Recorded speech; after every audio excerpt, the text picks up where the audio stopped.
Okay, you guys, relax, okay? Take a deep breath. Be fine, don't worry. You ready? Oh, happy day. Oh, happy day. Oh, happy Come here. day. Come here and stand over here. When Jesus washed. When Jesus washed. When Jesus washed. When Jesus washed. Jesus washed. When Jesus Washed my sins away. Y'all gonna have to do better than this. Oh, happy day. All right, you guys, take your cue from me. La la la la la la la la la la la la la la la la la.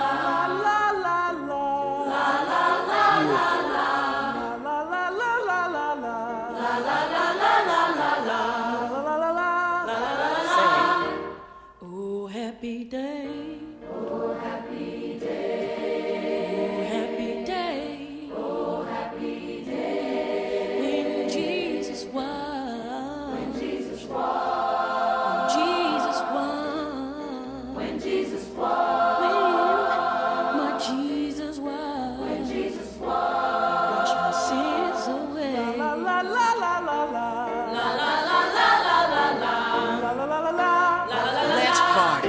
He taught me how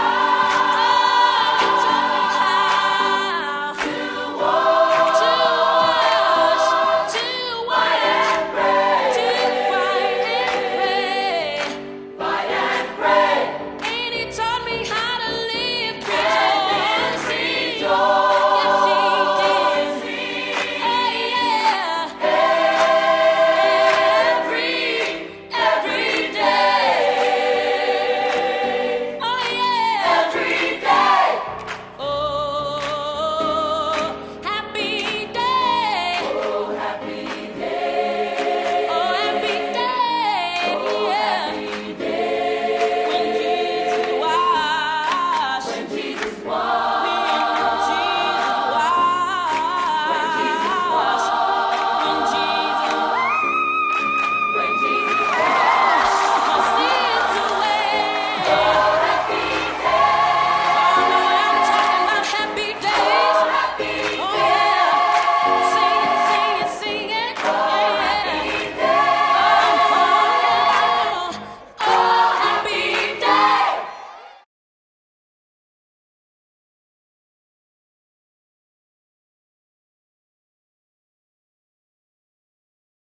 Hey, everybody.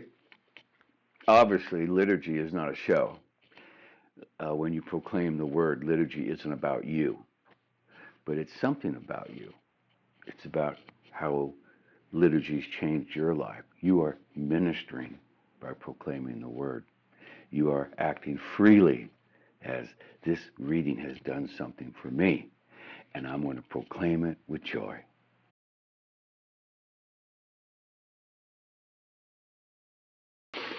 Good morning, church. Good morning, St. Joseph's. Good evening, welcome.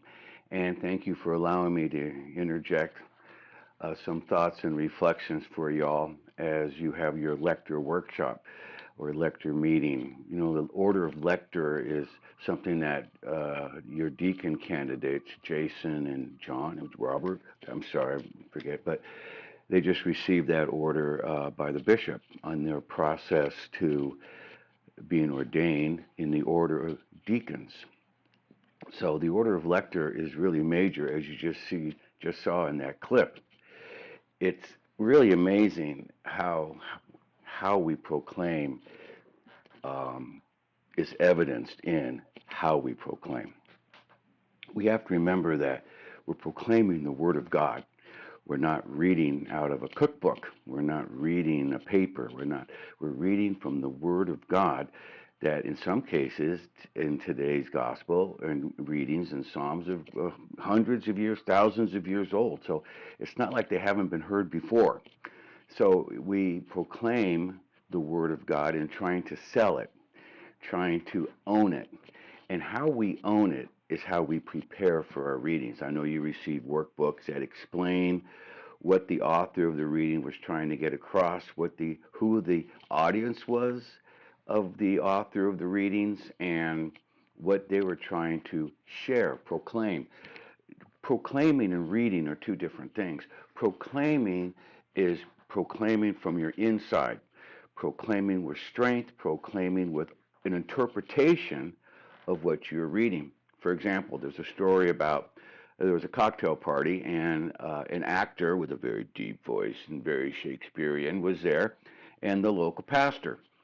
And they asked the actor with the deep, beautiful Shakespearean voice to proclaim from the prophet Isaiah, like Jesus did in the temple a few Sundays ago. And he said, "The Spirit of the Lord is upon me. He has sent me to bring glad tidings to the poor, to announce a year of freedom to the Lord." And then they asked the priest, the pastor, to continue. And he said, "The Spirit of the Lord is upon me. He has sent me to bring glad tidings to the poor, to announce a year of favor, liberty to those who are imprisoned." Well, the people just applauded and raved and roared. So anyway, after the party was over, the actor was in the elevator, and some of the guests came down, and one of the guests said to the actor, "Sir, you have received Academy Awards, Emmys, Grammys, and yet when the priest proclaimed or read what you read, he had people moved to tears. Doesn't that make you uncomfortable?" And he said, "Oh no, because you see, the pastor is full of the Spirit of the Lord. The pastor knows the Lord who proclaimed that. The pastor feels what the prophet Isaiah was saying. I read, he proclaimed his life." And it's really important that we do that when we proclaim. Some hints I can give you is it's about affect, not effect. I know we're all raised in the church of rules, rules, rules, but we have to put ourselves in the readings and put ourselves in preparing ourselves, not worrying about, is this called Abishai or Abishai, or is this called Zarephath or Zarephath, but it's like, do I own it? Do I proclaim it? Do I sell it? So in the first reading, for example, you see David had a chance to kill King Saul, but he chose not to, though he was justified if he did, because Saul tried to kill David. An eye for an eye and a tooth for a tooth.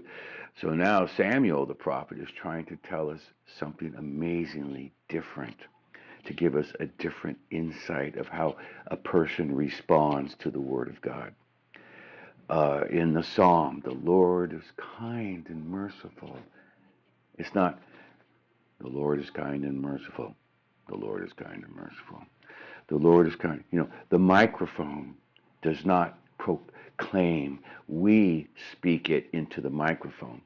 Our volume is what controls what people hear, not the volume settings on the microphone. So we have to remember that when we're sharing it. Even like sometimes when we give announcements, you guys are all off to what we would say stage right, as I'm looking at the sanctuary. We can't see you. We can't hear you. In the back, it's jumbled. There's noises. There's COVID checks. There's ushers, people. We can't hear you in the back. We can't see you.